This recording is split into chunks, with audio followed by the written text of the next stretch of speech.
grabar con esto y comento Aquí en sobre, España también. claro, comento A sobre mí me este es tema de la atención. indiferente.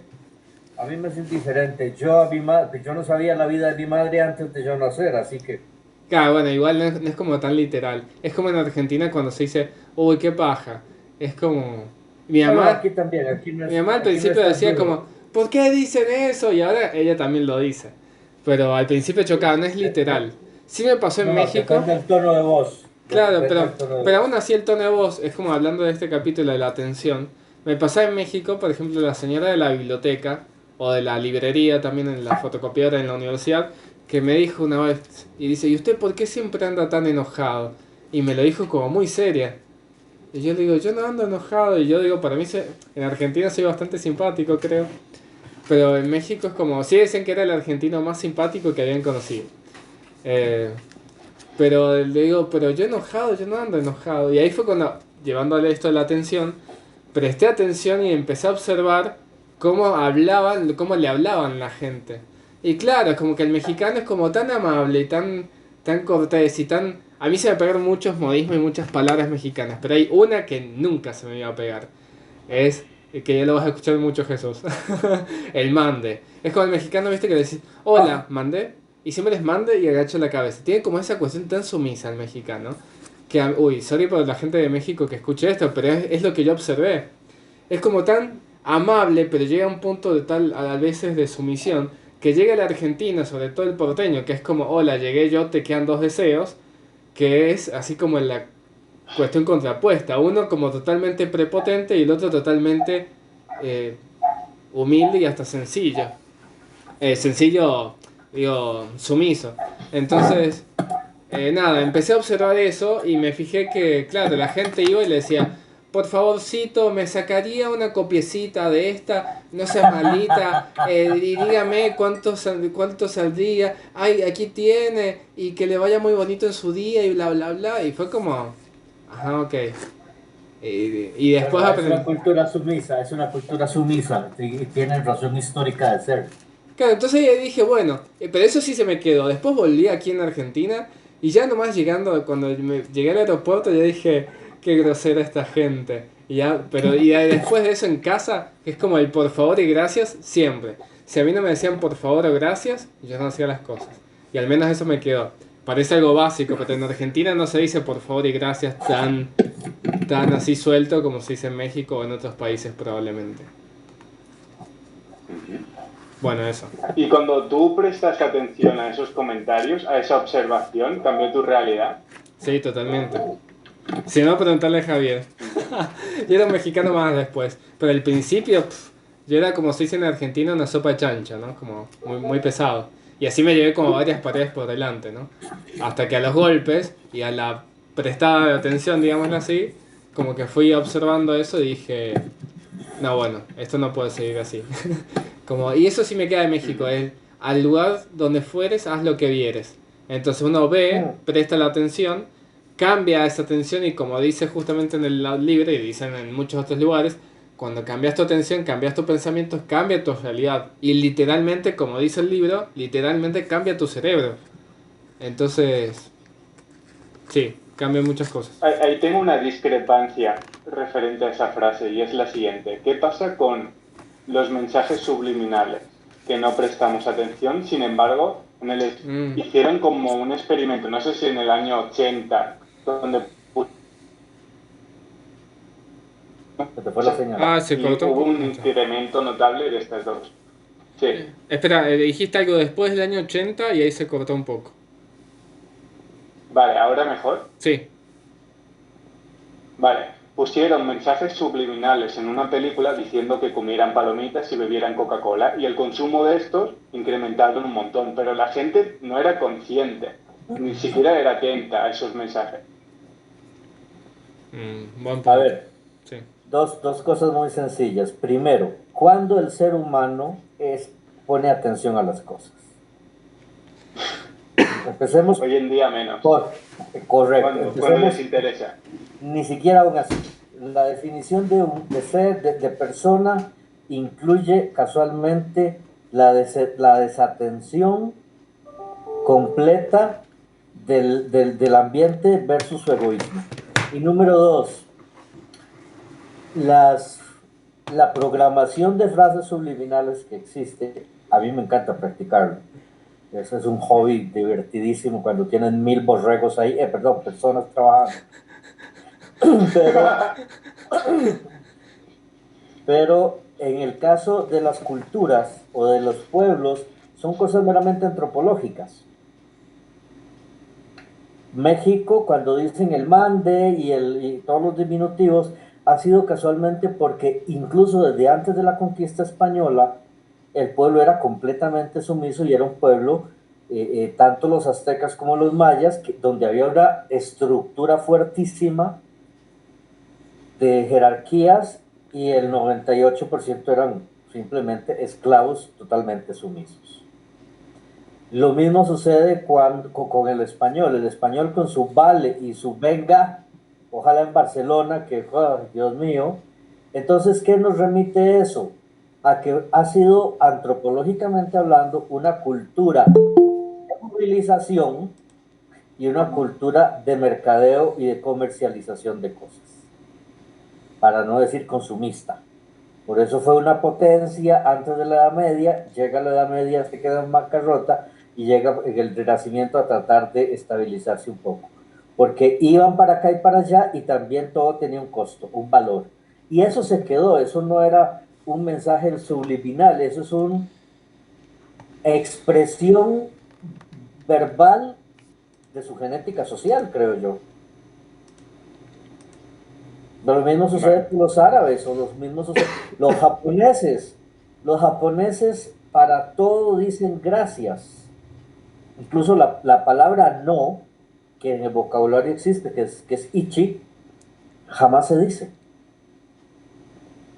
Siempre van a poner ellos una alternativa. Si les ofreces un té y resulta que no quieren té, te dicen que sí, que muchas gracias y que preferirían otra cosa. Y así lo hacen. Entonces esa estructura es la estructura del respeto de jerarquías también. En un caso de un emperador muy solemne, como el Japón, y en México que eran simplemente asesinos de estos aztecas, ¿verdad? Entonces tal vez ahí no hay que sus mensajes subliminales, sino expresiones culturales. Ahora, si soy yo el que habla, ahí lo que menos hay son cosas culturales, sino mensajes de control, eso tenerlo por seguro. Claro, lo que dice que Eso, lo que comenta en el libro es experiencia más atención hacen el cambio en el cerebro. Habla cuando hace este experimento con los monos y los sonidos y los golpecitos y demás. Pero sí, yo sí pienso que obviamente la atención. ¿Has visto como el video este? Que habla mucho sobre la atención. Si no, después lo busco y lo paso. Que no lo quiero spoilear, pero seguro que ya lo han visto. El que sale un equipo jugando al básquet y en un momento te dicen, ¿vieron el gorila pasar? Y no lo viste. Porque te dice, contá cuántas veces pasa la pelota. Entonces vas contando la atención selectiva. Cuántas veces pasa la pelota por los jugadores. Y en el medio, después cuando volvés a ver el video, y es el mismo video, volvés a ver, y pasa un gorila y baila y hace algo así, y después se va. O sea, un gorila, un hombre disfrazado. Pero, y decís, wow, estaba ahí. Y de hecho, si volvés atrás al video original, el primero que viste estaba, pero no lo pudiste ver. Pero de alguna forma afectó. Entonces sí pienso que lo subliminal va a afectar a la psiquis, pero va a afectar justamente al subconsciente o al inconsciente, que ya vimos que es gran parte responsable de lo que nos sucede y de las acciones y elecciones que tenemos, pero no, que no lo hacemos de manera consciente.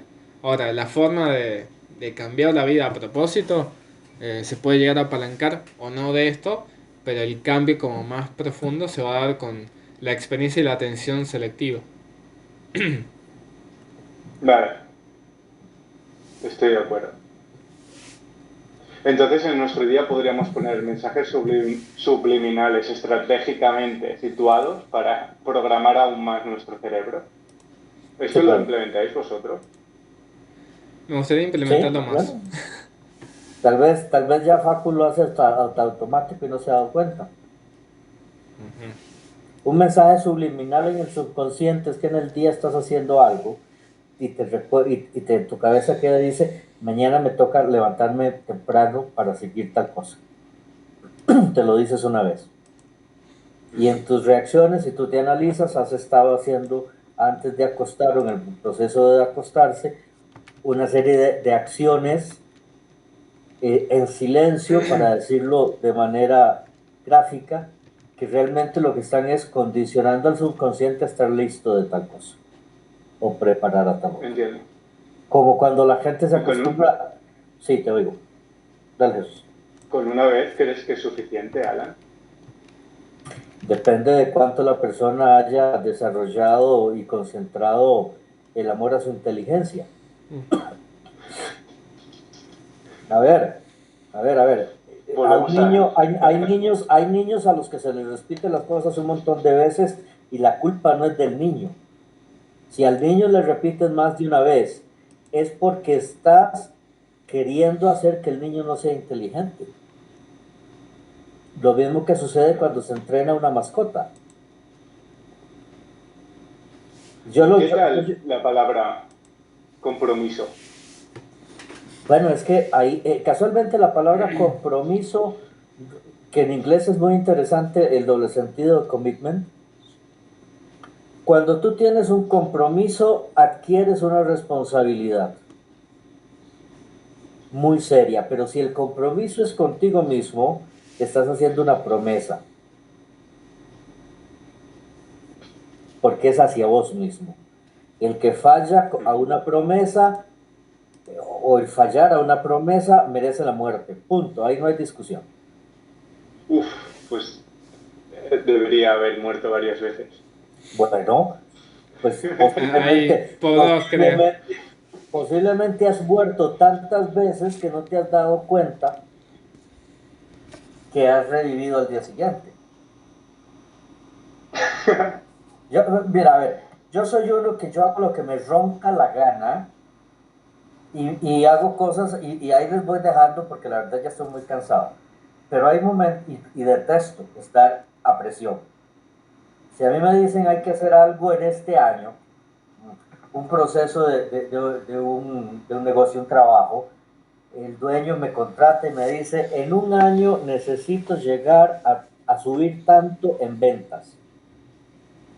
Y pues era un monto muy alto y sus ventas eran el 10% de lo que se buscaba. Y digo yo, bueno, sí, pues en un año ahí vamos poco a poco, con calma, entrenando el personal. Pues al final de cuentas no me dio la gana llegar y estar el año y lo hice en 3 meses y medio.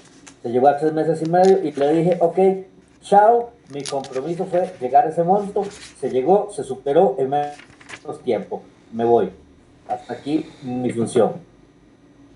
Esto me recuerda a una historia que explicaste sobre tu época de estudiante y los libros, donde tenías mucha disciplina. ¿Esta disciplina siempre ha sido desde pequeño o ha sido cultivada? Ha sido cultivada. Ahora, Y ¿por qué ha sido cultivada? Y eso es algo muy bueno que lo refuerzo con lo que les digo de al niño se le dice las cosas una vez. Porque de manera inconsciente mío, por ser niño, pero yo crecí con mi abuela, pues vivíamos a la par y estaba la familia y todo, pero a mí me gustaba más estar en casa de mi abuela y con mi abuela materna. Cuando yo nací, mi abuela tenía 80 años, así que pues ya era hasta bisabuela, ¿no? Entonces ella, con mucha paciencia, con mucho cariño y con todo el tiempo del mundo, parece que yo ahora con mi perro, yo a mi perro le dedico 24 horas al día. Eso hacía mi abuela conmigo, no mis padres. Entonces, mi abuela era la que a tal hora estaba el desayuno, a tal día había que vestirse así, teníamos esa serie de condicionamientos y rituales que para sentarse a la mesa, aunque fuera en la mesa, una mesa chiquita que ella tenía dentro de la cocina, y en mi familia era prohibido entrar a la cocina, y entraba a la cocina a la servidumbre, pero en casa de mi abuela yo sí lo podía hacer. Sin embargo, me tenía que lavar las manos y tenía que entrar con las pantuflas limpias. Ella no me iba a decir nada, pero ella me lograba invitar. Estoy hablándoles de un niño de 3 4 años. Cuando ya yo llego a la maternal, entonces ya ahí tenemos un uniforme que en mis épocas se almidonaba, se planchaba y el que no llegaba intacto era toda una burla. ¿Afato se congeló o es que se quedó en shock? Ah, no. No me congelé. Estoy Sí, pensando, quedó me chocado. estaba haciendo la imagen así de tuya con el guardapolvo almidonado, impecable, inmaculado entrando a la escuela. Sí, sí, me veía como el niño Dios. Hasta Y parecerías que alguien entonces, bueno. cuando, cuando ya yo llego y decido que voy a crecer, estando en secundaria, donde ya mi abuela tenía 90 años, entonces digo, yo me estructuro. Y no lo hice pensando en que quiero ser tal o cual, lo hice por vagabundería, así de fácil. ¿Cómo? ¿Puedes Porque, explicarte un poco mejor?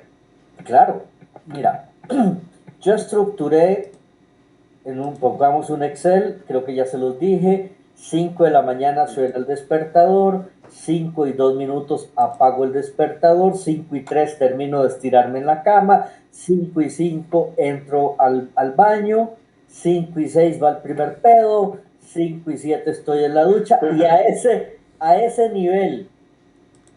nivel de decir tantos segundos duro vistiéndome los X días de tal minuto a tal minuto, yo iba a donde la muchacha de casa, mi nana, para que me limpiara los zapatos y yo me quedara viendo que quedaran perfectos.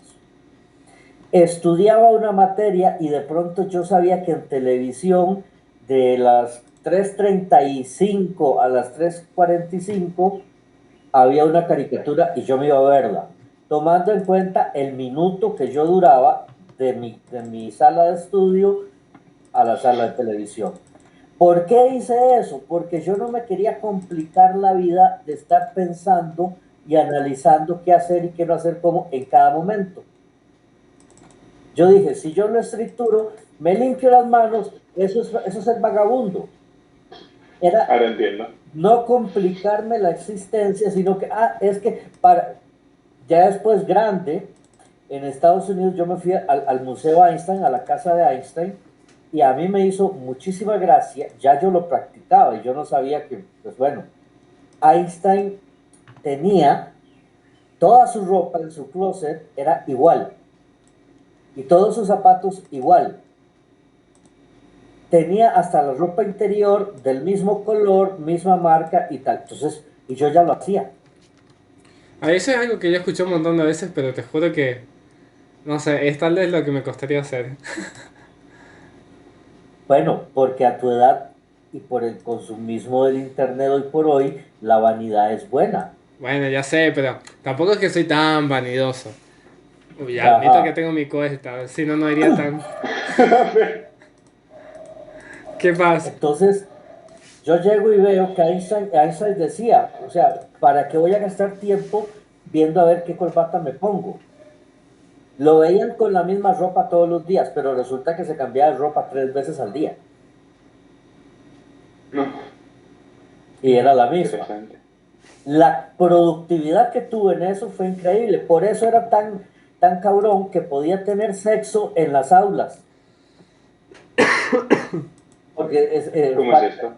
Einstein tenía un par de diamantes que fueron colegas y una fue ahí una alumna y le daba el chance en lo que en lugar de tener que ir a la casa y durar no sé cuánto esperando a listar ropa y ver qué ropa hacía, pues esos 15 minutos eran 15 minutos que tenía un poquito más ahí para tener diversión sexual en el campus. Igual nada, yo le Se lo- pedí una buena previa a Einstein y me va a decir que no tengo tiempo. Entonces, ve que la gente cree que eso es un pragmatismo y una gran disciplina, y no. El querer facilitarse la vida y tenerla sencilla, o tenerla simple, no sencilla, simplificarse la vida, podemos verlo sin ningún miedo como un acto de vagabundería, porque la disciplina y la estructura te facilitan las cosas a un nivel tal que realmente puedes hacer un montón. Ustedes, la Entiendo. generación de ustedes es que están llenos de conflictos y llenos de cosas porque hay demasiado, es como estar viendo TikTok 10 Ah, veces al día y toda esa cosa y se llenan de un montón de asuntos o estar buscando. Al final de cuentas, si uno dice, voy a caminar por un centro comercial y voy a ir a tal cosa y punto y se acabó, no te desvías la vista, vas y te sobró tiempo y listo. Igual en Entonces, eso, justo sí puedo decir, y justo porque está acá, pero en eso Jesús para mí es la persona más admirable que... Lástima que esta grabación también la estoy haciendo con solamente con audio porque estoy en una computadora que no puede grabar video. Pero Jesús es la persona que yo más conozco. O sea, si yo tuviera que hablar de una persona minimalista, ¿cómo es la palabra que dije el otro día? Estoico. Y así como, bueno, no sé qué otra palabra, pero una palabra muy copada, sería Jesús. O sea, para mí Jesús reúne todas esas cualidades. Es el único chico que yo conozco. Mira que conozco un amplio margen de gente. Jesús capaz que conoce otras personas como él. Pero para mí Jesús es admirable porque es un tipo súper productivo, no usa ninguna red social y es una persona que encara todas las cosas de frente. Y eso me parece sumamente loable y escaso hoy en día. Entonces, nada, mis respetos para Jesús. Gracias. Sin embargo, mi estado actual tiene que mejorarse el autocontrol y es el siguiente tema que quería hablar sobre disciplina y autocontrol. ¿Creéis que es lo mismo? No, creo que una cosa que pueden ir de la mano, pero no necesariamente es lo mismo. ni Vale, son lo porque sí que mismo. me dejo llevar por las emociones. Bueno, es que eso es muy interesante lo que dice Facundo, que te ves sin redes, que te ves estoico. Eso es un proceso que ha tenido Jesús. Habríamos que ver entonces, como dijo Jesús hace un rato, que él tenía un desorden X y pues ha tenido que llevar un proceso de modificación de cosas porque llegó a una saturación. Y yo voy a dar un ejemplo pues que no es pertinente o es alocado. Yo tengo gente muy querida en España que el sufrimiento que han tenido con la pandemia no puedo describirlo ni siquiera con imágenes gráficas en mi cerebro. Ha sido uno de los sitios en los que nos ha sucedido y al mismo tiempo uno de los países europeos donde ha salido la solidaridad absoluta humana. Entonces se fueron a los extremos. Esto a cualquier ser humano que tenga sentimientos o que tenga espiritualidad le va a generar querer sacudirse todo para reestructurar su vida y poder tener algo positivo, porque han sido dos volcanes en erupción simultáneos que les han caído. Han sido unos psicoemocionalmente, financieramente, en todos los médicamente, ni siquiera Italia ha estado tan golpeado. Entonces, ahí hay muchos cambios que ha ido teniendo Jesús. Y la generación de Jesús, de quitarse todas las redes sociales, es quitarse la jaqueca, es tener derecho a la vida. Yo es que viví algo diferente, entonces, pero ustedes ya vivieron con el celular. Yo me los imagino a ustedes que los papás compraban pañales desechables y tenían una bolsita donde ya metían el celular del bebé. Ahí mismo en el pañal, ustedes no están conectados. No, Ah, aún no. está. Nosotros no somos generación alfa. Esos son los alfa. Son los que nacen en el 2010 en adelante. Aproximadamente. Ah, Pero a lo que iba. Me olvidé lo que iba a decir. Ah, sí. Que pueden ir de la mano, no. Y ahí se me viene un ejemplo que, bueno, más allá de que es tomado de la mitología, pero puede servir. Ponerle Ulises, conocido como Odiseo también. Fíjate, para mí es un ejemplo de disciplina. Y una de las cosas que hace es donde justamente él no tiene autocontrol, pero lo prevé y marca las condiciones adecuadas para que cuando se presente esa falta de autocontrol, justamente él no pueda tener esa recaída. Y obviamente estamos hablando de un mito, pero como son todos los mitos, tienen estos mensajes que los podemos llevar a la vida. Cuando este suceso es cuando van a pasar por donde están las sirenas. Él sabía que las sirenas la iban a llamar a la tentación y que él, como cualquier mortal, terminaría cayendo y sucumbiendo ante la tentación en esa recaída. Pero sin embargo, ¿qué les dijo a sus tripulantes? Es como, bueno, todos se ponían tapones de cera en los oídos y a él lo ataban al mástil. Y así el hombre pasó, escuchó, se desesperó, pero aún así, a pesar de no tener ese autocontrol, es como pudo sobrepasar esa prueba, gracias a que manejó su entorno para que lo controlara, cuando él no tuviera ese control. O mismo en Harry Potter, aunque esta es la última creo, en la 7 o en la 8 no me acuerdo, pero cuando Dumbledore le dice, yo voy a perder el control, le dice con otras palabras, pero él le dice que iba a perder el control y que le iba a suplicar que lo ayudara y demás, pero él no lo tenía que ayudar. Entonces no voy a decir qué parte de la película es, igual no es un gran spoiler, pero bueno, él le pide, por favor, ayúdame, hace tal cosa, bla, bla, bla, y Harry se tiene que mantener ahí. También es como, no lo tiene que hacer. Porque sabe, y ahí es donde está la disciplina.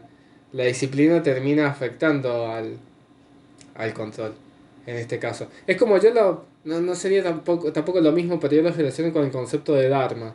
El Dharma, básicamente en pocas palabras, es hacer lo que hay que hacer en el momento que hay que hacer. Entonces, si sabes que tu Dharma es hacer tal cosa, lo vas a hacer.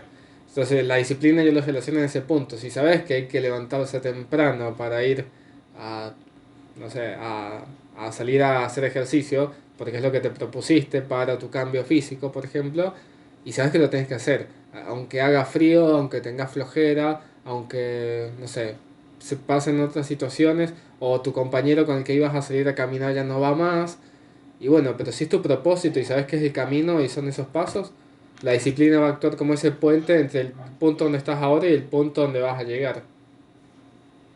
Ahora, Jesús, ¿qué es lo que dices tú de que fallas en la disciplina y no sé qué? Porque ahí hay algo ahí, un impasse de vida tuyo. Cuéntanos. En este tema. Cuando estoy dejando el hábito, intento dejar la adicción a la pornografía, entonces hay momentos que pierdo el control y recaigo y es como un autosabotaje a una racha buena de productividad, disciplina y buenos hábitos. Ok, a ver, tú eres Jesús Ramoneda, no eres Jesús de Nazaret. Con esto quiero decir, aunque eres fachudo y barbudo y toda esa cosa, pero bueno, pero son procesos, Jesús. Ya, yeah. ¿Ok?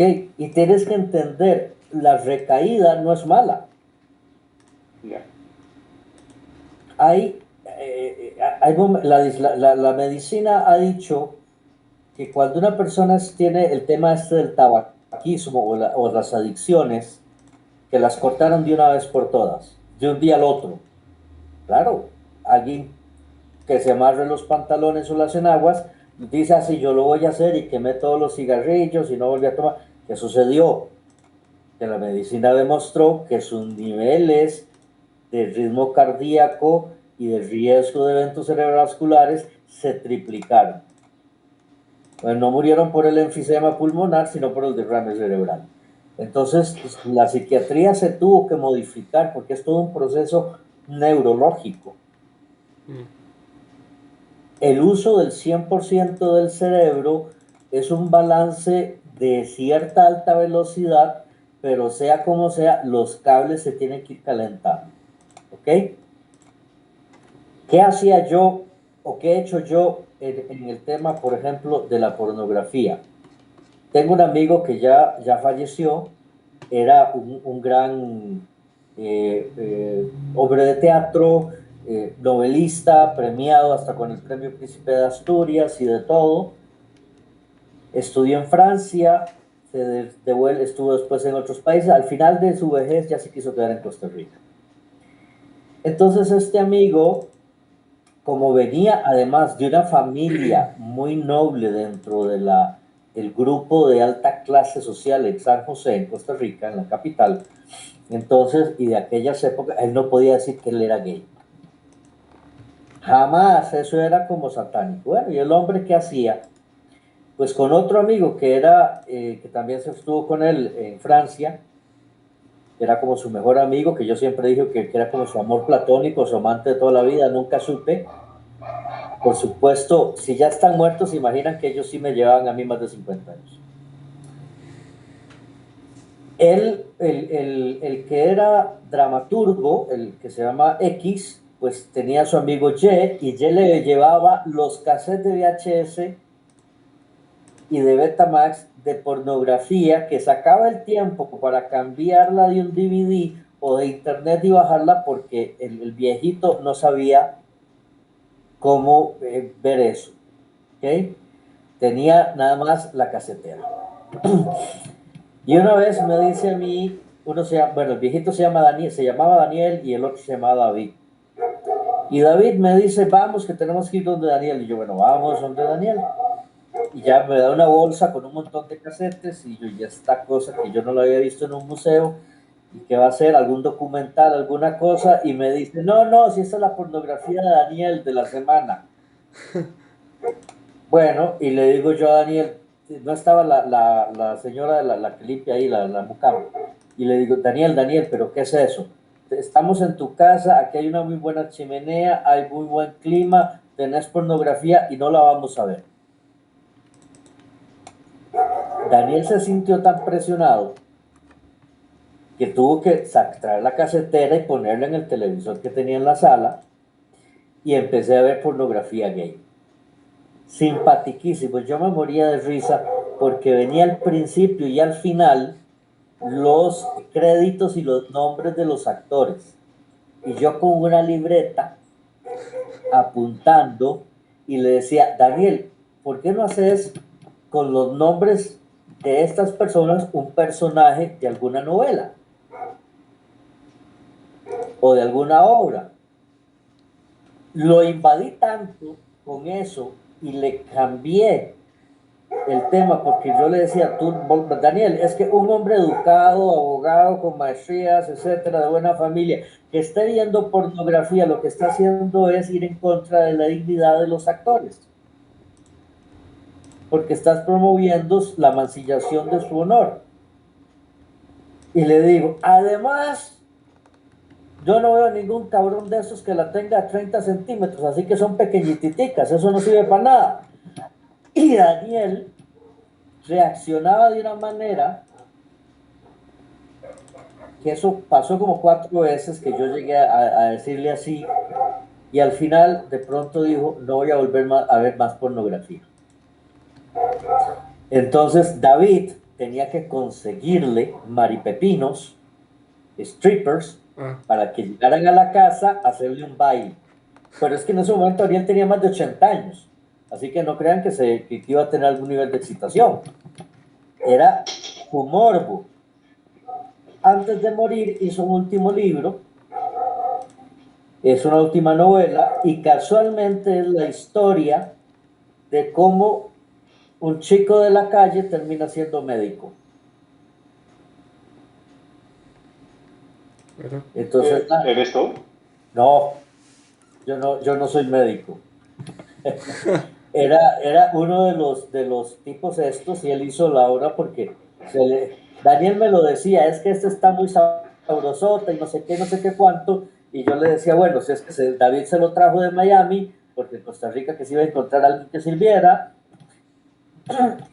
y el chico, Daniel, me habló también de él, que le atraía, no había intimidad sexual, solo este morbo súper desarrollado de un dramaturgo, o sea que él sí tenía una imaginación 3D y una memoria increíble para lo que imaginaba escribirlo. Y yo le conseguí una beca en México para que estudiara medicina. Y Daniel nunca le puso un dedo ni nada de este tipo. Pasó de la pornografía metabólica o fisiológica al morbo o a la pornografía del cerebro. Yo le decía a Daniel, cogete el cerebro, tenés sexo con el alma, llegate a un orgasmo cósmico. El resumen de eso, porque David y Daniel eran alcohólicos anónimos y pasaron los 12 pasos. Y ellos, aunque fueron en la disciplina y nunca más recayeron en su proceso, se dieron cuenta que siempre había otro tipo de adicción en la que recaían. Y yo fui el único, un niño, a mí me puso Daniel, The Boy from Ipanema, dejo la tarea para que averigüen que era la canción de The Girl of Ipanema, pero bueno, eso es de Frank Sinatra, para que no tengan que... Ahí, ahí, ya fue ahí. Entonces la disciplina que había y el control que hay se va entendiendo en los pasos. ¿Qué hizo, en este caso, qué hizo Daniel? Recayó y poco a poco fue recayendo diferente y viéndolo diferente.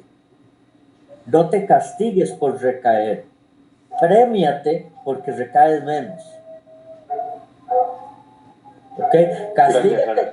Castígate porque no me lo compartes. Por eso sí te debes castigar. Entiendo, Pero entiendo. bueno, yo conozco y tuve aquí en Costa Rica un amigo mío de Berlín. En este momento debe tener tal vez 35, menos de 40 años.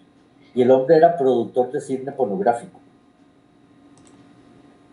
Yo lo conocí en unas conferencias de derecho en Berlín.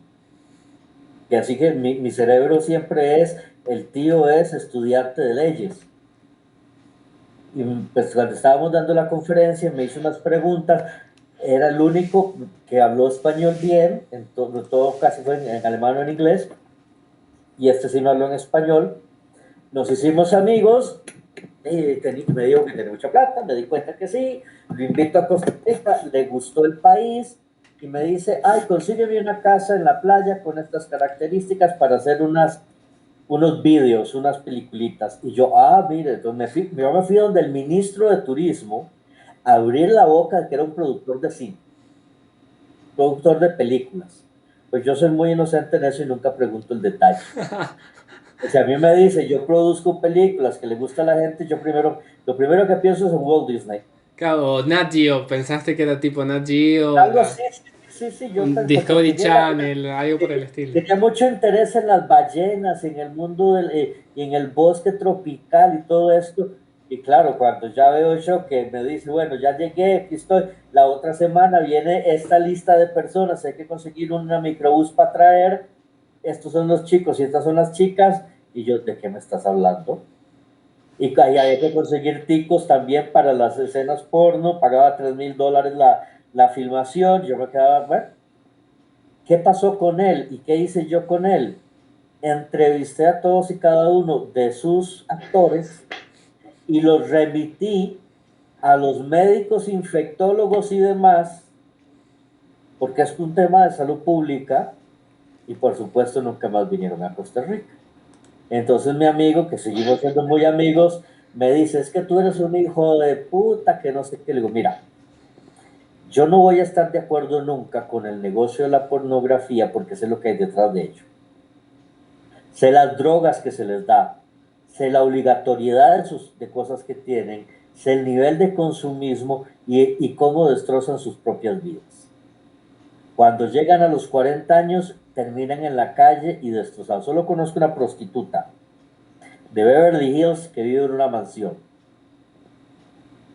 porque en los años 90 tenía de amante a un jeque árabe, pero eso es una entre quién sabe cuántos millones.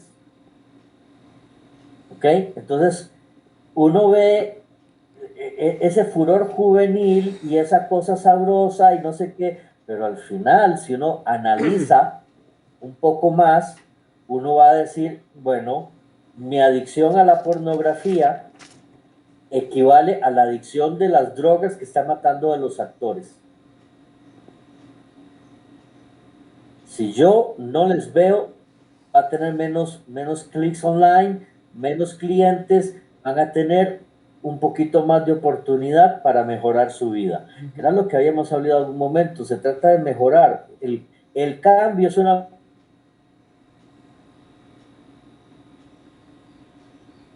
modificación. Celebra realmente, de todas maneras, cuando ustedes lleguen y ya estén como varones, genéticamente hombres, y ya lleguen a los 40, a los 45, ya no se les va a parar, así que no se preocupen, lo pueden disfrutar y no adelantarse el resto de la vida. Ahora ya Viagra juvenil también, porque el exceso de estrés hace que tenga muy mal funcionamiento. Es un tema Mm. que no es el tema del autocontrol ni el tema de la disciplina, es el tema de conocerse como ser humano, que podemos fallar y mejorar. Para mejorar hay que fallar.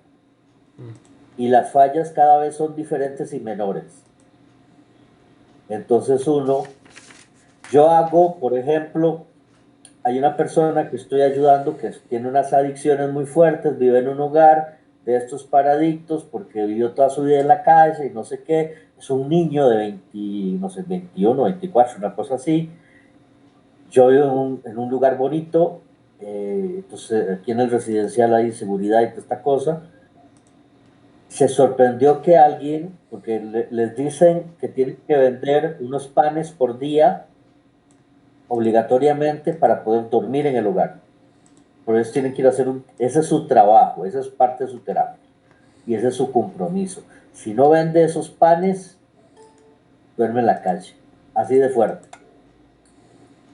Bueno, pues el día que estaba yo paseando al perro, llegó y me ofreció y empezó a llover y con otro chico que venían caminando, los invité, les di café, les abrí la puerta de la casa, les compartí el pan que les compré, que me parece que ese se llama sentido común.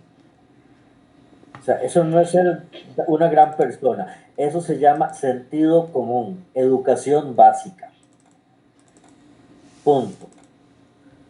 Después salieron súper contentos y súper esto y que no sé, ay, es que nunca imaginamos que alguien de por aquí como ustedes hiciera eso con nosotros. Y yo, qué raro. Y de hecho fue que me dio vergüenza de una vecina muy amiga mía que le gritó al muchacho. Porque obviamente se le ve la cara, los tatuajes, la ropa y todo eso que no es aquí de esta zona.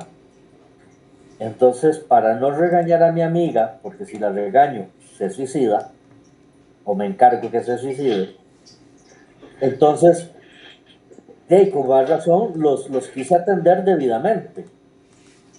Ayer vino y ya me comentó otras cosas y demás, y me dijo que quería que yo lo ayudara a ser su padrino ahí en el hogar, o que tiene una novia y que es muy humilde y que él tiene apenas un mes o dos de estar ya salida. Imagínense, un niño de 24 años que ha vivido 10 o 15 años en la indigencia y en la adicción al crack.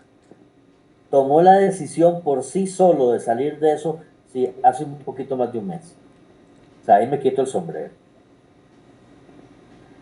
Sin familia, con el papá que lo quiso matar, con todas estas, una historia de estas fuertes que existen miles de millones. Y bueno, pues ayer me dice que si había chance de que él pudiera un día venir con la novia, y pues yo tengo aquí un jardín donde hay una mesa que se hace el barbecue, y yo le dije que sí, que claro, que con mucho gusto, que no me cuesta nada, igual tengo sistemas de seguridad bastante buenos. Al final me dice, bueno, y yo sé cómo pagarle, no se preocupe. Yo que nunca entiendo esas cosas, de pronto me cae la moneda y le digo yo, ¿qué? ¿Vos crees que yo voy a hacer algo simplemente porque pretenda que me vaya a acostar con vos o que quieras que me acueste con tu novia? Mijo, le hago, ubíquese. Yo soy mejor que eso. Y soy mejor que eso porque usted es ser humano.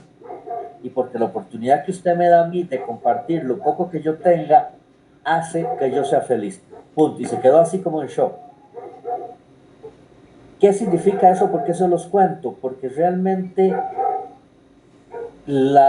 cuando uno se disciplina en la vida, uno ve que la vida es simple.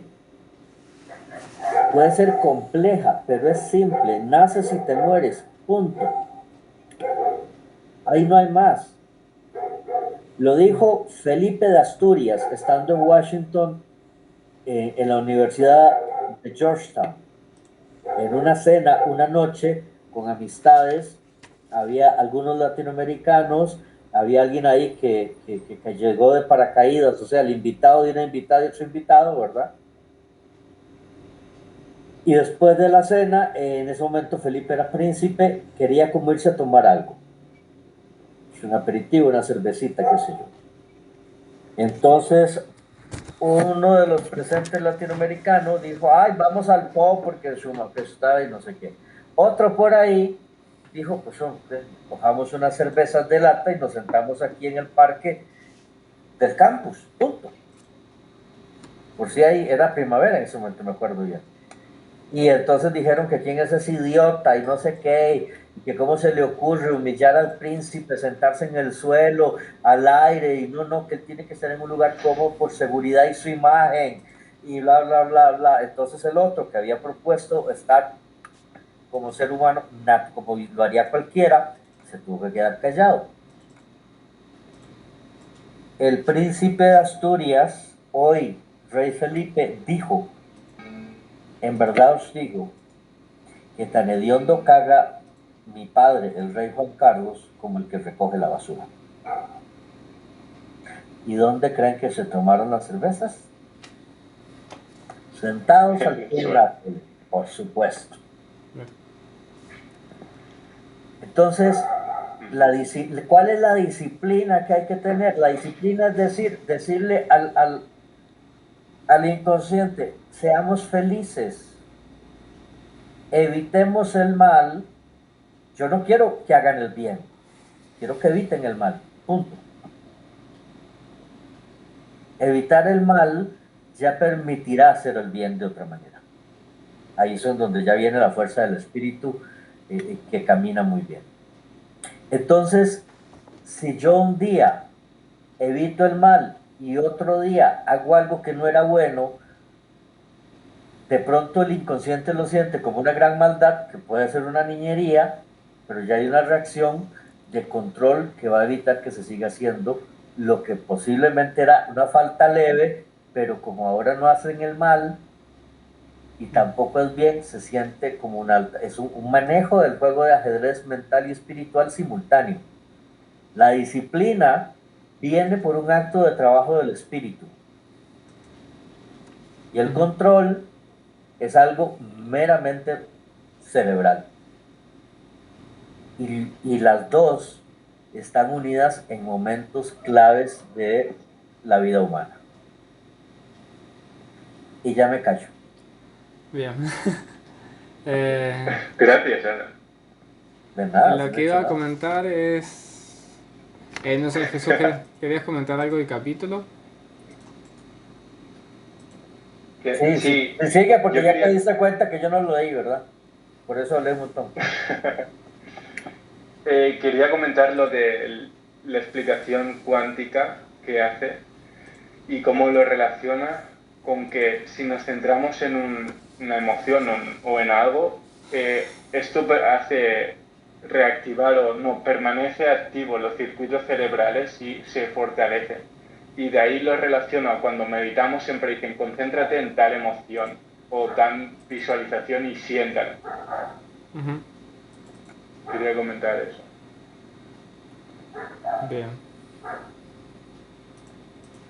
Bueno. Facundo, ¿qué va? Bueno, ahí los puntos que anoté es...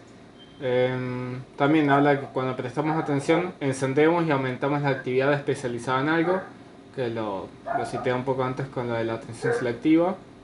También, bueno, esto, la experiencia más la atención es lo que cambia en el cerebro, que somos algo más de lo que somos y nos terminamos convirtiendo en aquello a lo que prestamos atención, consciente o inconscientemente, como hemos visto con el tema de los mensajes subliminales y cómo afecta el entorno y la cultura donde vivimos.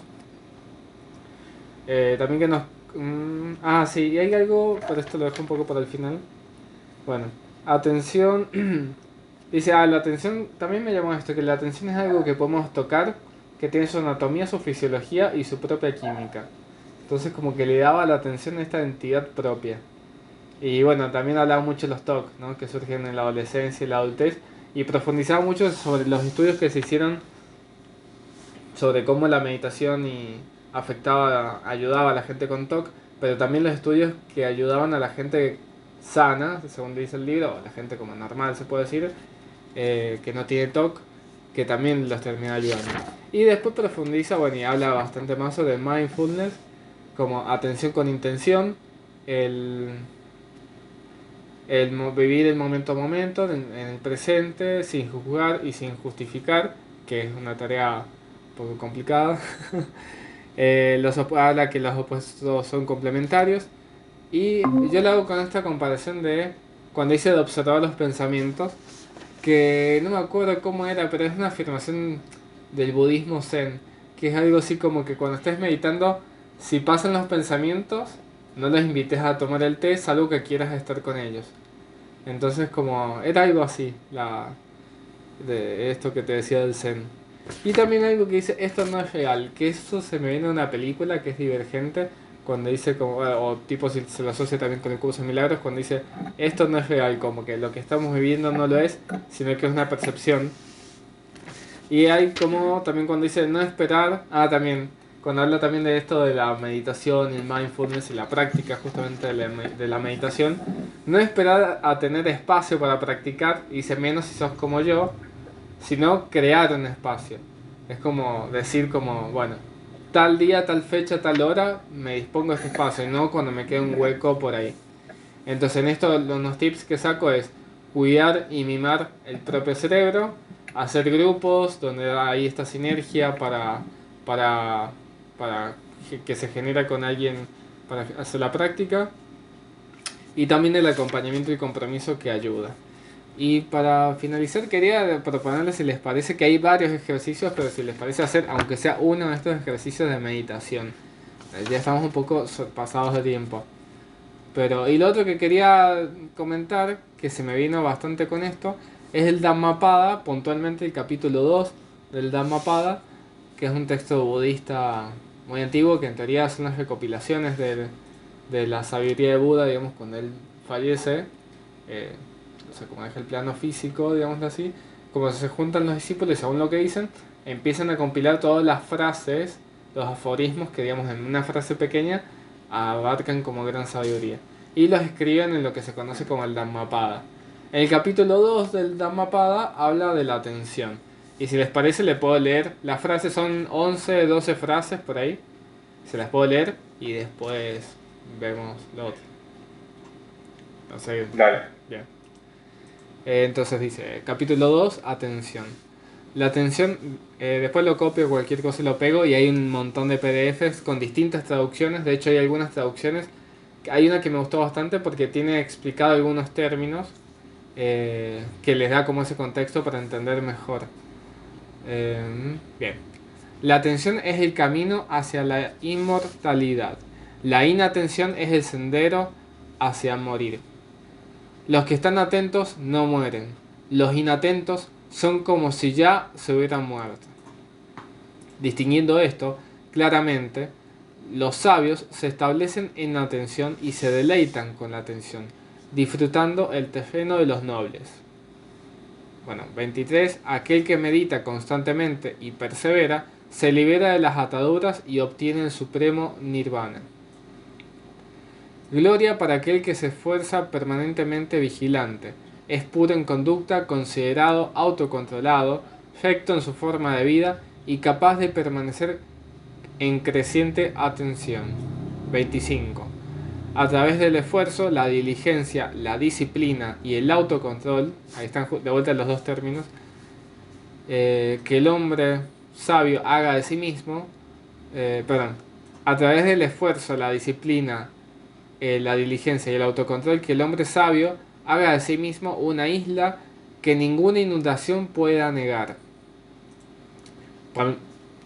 Para mí, con esta inundación y por el hecho que habla de isla, yo al menos le hago esta concepción de que como habla de esto, habla para mí de las emociones, porque el agua para mí representa las emociones, entonces como debe ser eso, como que no dejarse invadir o inundar o ganar terreno, como pasa con las islas, por medio del agua.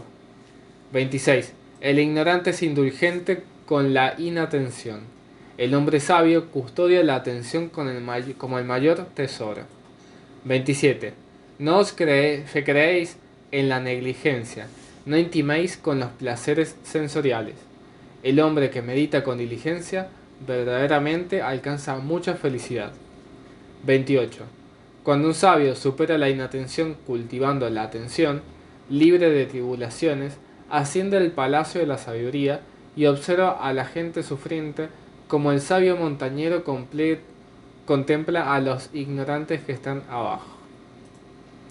29. Atento entre los inatentos, plenamente despierto entre los dormidos. El sabio avanza como un corcel de cayeras, se adelanta sobre un jamelgo decrépito. 30. Por permanecer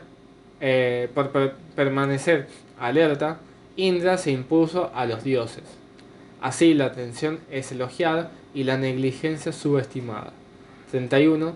El monje que se deleita con atención y observa con temor la inatención, avanza como el fuego superando todo escollo grande o pequeño. Me acordé de María Luna cuando decía Be Fire, my friend, que es como que ser como el fuego.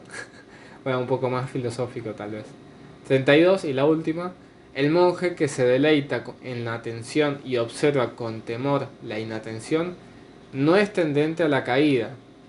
Está en presencia del Nibbana. Bueno, esta fue la primera, la acabo de googlear y es la primera que me apareció. Pero hay distintas traducciones, hay algunas que son como un poco más llevaderas y hay otras que son un poco medias complejas. Esta estaba ahí más o menos. Pero quien quiera buscar, busca el Dhammapada y ahí lo busca. Este es el capítulo 2. Gracias, Paco. Y para finalizar, si les parece, les quería proponer, bueno, no sé si quieren hacer un comentario más, pero hay varias, pero hay al menos 3 meditaciones que me parecen que estaban lindas, digamos. Hay una que habla de la respiración y los sonidos, otra de la respiración y los pensamientos y otra de la respiración y las emociones. Si les parece, elegimos una de estas y nada, la efectuamos. La que se ve más cortita es la de los pensamientos, así que puede ser esa. Sí, podemos hacer, por mí si es una corta de 5 minutos, me va bien. Dale. Bueno, ahí pongo una música. A ver. Vienes súper preparado, Paco. Lo acabo de googlear, Qué o sea, bueno. estoy googleando esto, es como esperar que se me cargue. Ahí va. Pero sí, como, ya sabía dónde buscar. Eso es lo importante tal vez, saber dónde buscar. Bien. Bueno, nos sentamos cómodamente o nos acostamos como gusten. La espalda... Mira mi macetita. A ver. ¡Qué Acá es buena! mío. A ver, espérate, le quiero sacar una captura. No sé si la ves. Sí, a ver, ahí va. Bien.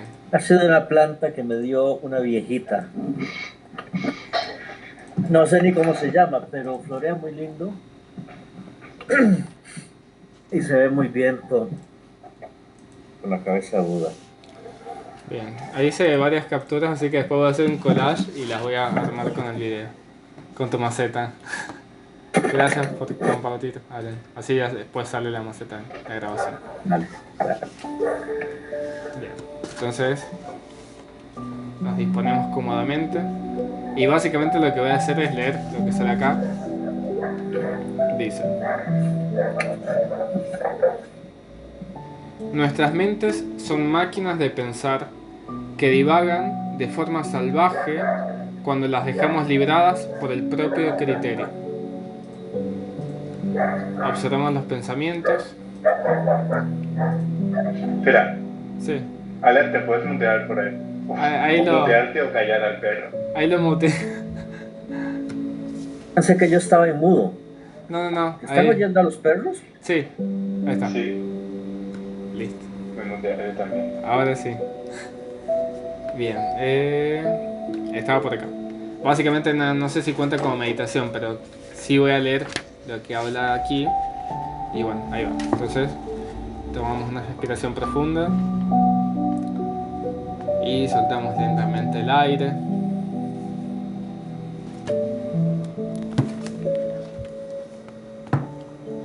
Nuestras mentes son máquinas de pensar que divagan en forma salvaje cuando las dejamos libradas a nuestro propio criterio. A veces nos conducen a ideas o recuerdos que causan enojo, que causan tristeza, ansiedad o autocompasión. Prestar atención al momento presente y tomar conciencia de tus pensamientos disminuye el efecto en tu vida.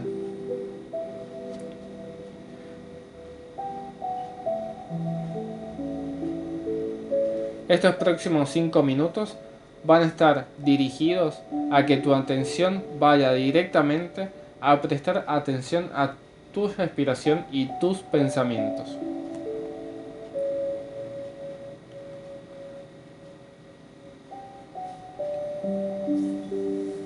Tomamos otra respiración profunda y nos disponemos a seguir observando nuestros pensamientos. Sin juzgar, sin justificar y sin defendernos ni sentirnos atacados.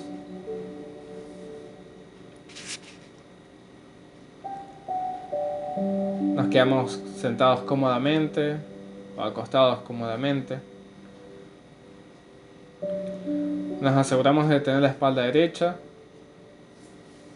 y apoyar nuestras manos sobre los muslos o el regazo.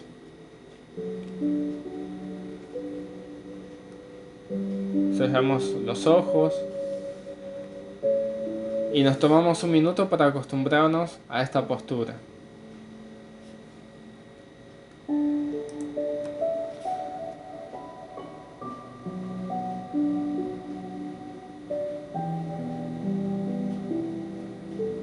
Podemos dejar de lado lo que estamos haciendo y simplemente dejamos caer nuestro peso sobre la silla, sobre el lugar donde estamos.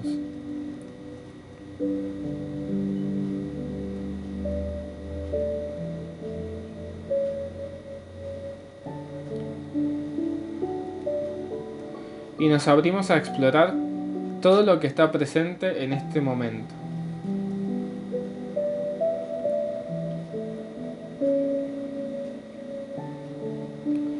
Tomamos una respiración profunda, sintiendo cómo todo el aire se mueve hacia adentro de nuestro cuerpo, pasando por la garganta, por el pecho. Inflamos la panza, como entra nos oxigenamos y finalmente sale.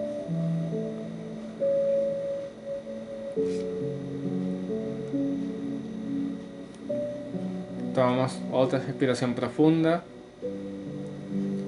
sintiendo todo el movimiento del aire desde afuera hacia nuestro interior. Mantenemos el aire y soltamos suavemente.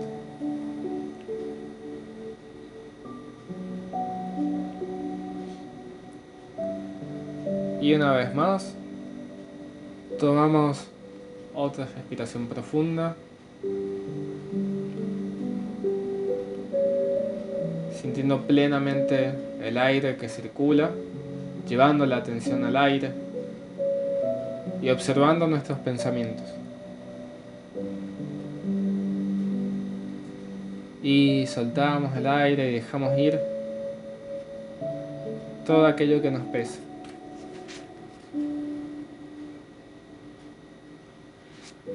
Dejamos que la respiración vuelva a su ritmo natural. Y nos fijamos si nos podemos concentrar en el movimiento ascendente y descendente de nuestro propio cuerpo mientras respiramos.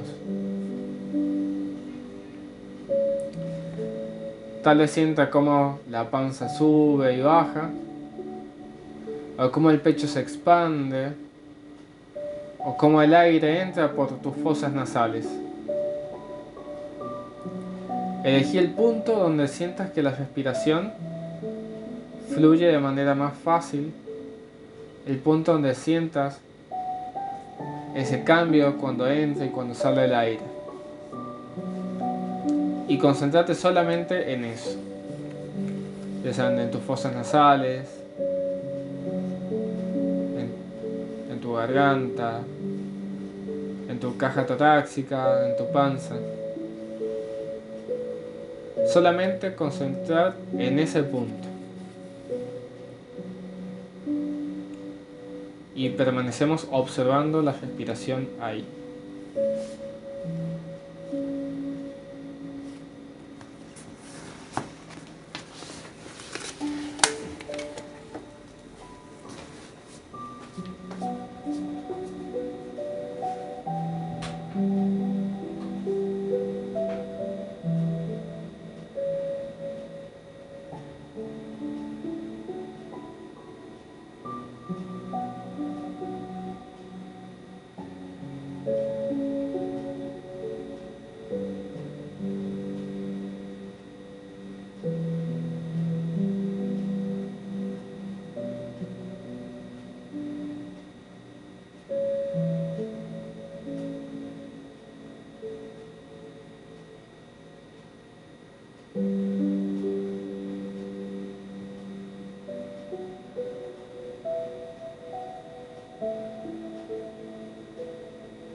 Si tu mente se distrae mucho o si se pierden los pensamientos en preocupaciones o en los planes, trae la atención de vuelta hacia esta sensación del aire que entra y que sale de tu cuerpo. Mantén la atención en el lugar que elegiste para dejar la atención en tu cuerpo. Explora las diferentes cantidades y la calidad de tu respiración. ¿Cómo es tu respiración? ¿Es larga o es corta? ¿Es una respiración profunda o es una respiración superficial?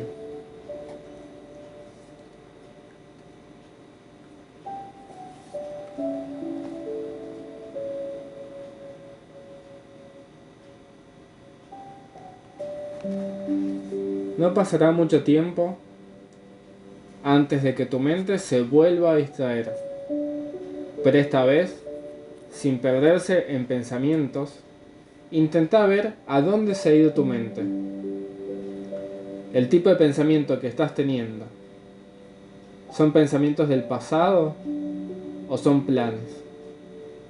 ¿Son preocupaciones sobre el futuro? Nota la intensidad y el tono emocional de estos pensamientos.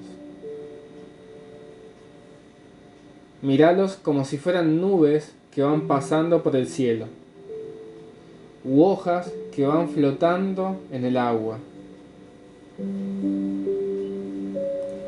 Es muy importante reconocer que pensar es la función esencial de la mente. Al igual que la nariz huele, los oídos oyen, tales encuentran muchos pensamientos que se mezclan unos con otros.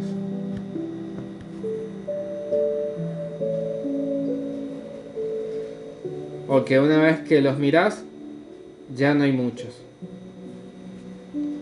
Fíjate si puedes percibir cuáles son los pensamientos que por sí solos están, o si hay en el espacio, en esa conciencia de pensamientos, un flujo constante de ellos.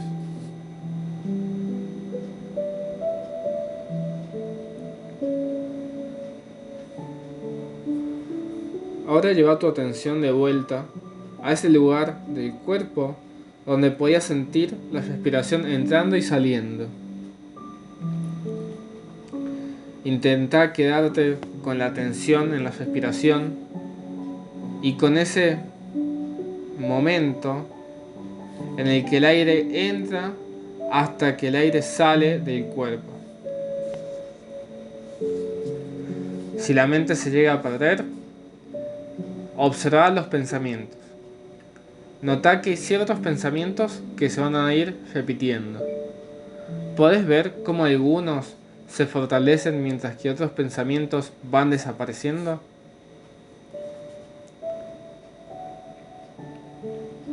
¿Puedes notar una pausa o un silencio en estos pensamientos?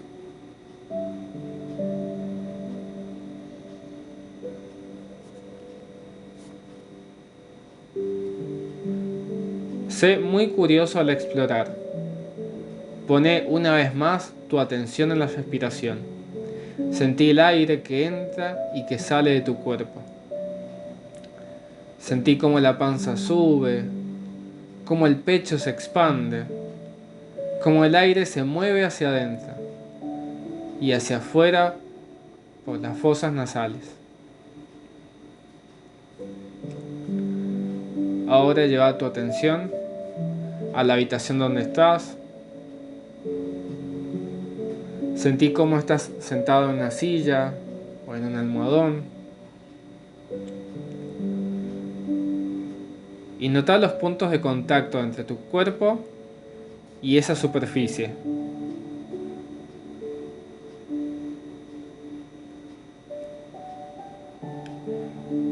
Toma conciencia de los sonidos del ambiente.